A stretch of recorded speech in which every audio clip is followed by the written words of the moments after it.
แจกพิกัดห้องซิมลับที่ค่อยบ่อยากให้รับอีกต่อไป มีทั้งห้องซิมซ้อมก๊อปมีฮอด3เบ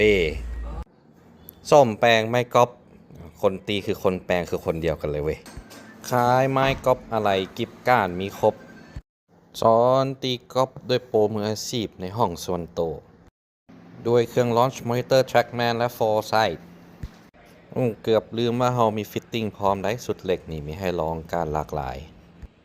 เจ้าสิมาซ้อมผู้เดียวแบบสาย Introvert สามารถเบิ่งวิดีโอของตัวเองได้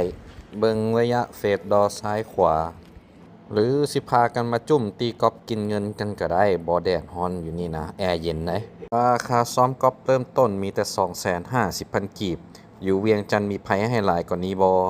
แล้วเจอกันอยู่บ้านผลสีนวลหอม3เด้อฮานคลับเซ็นทรัลไบรท์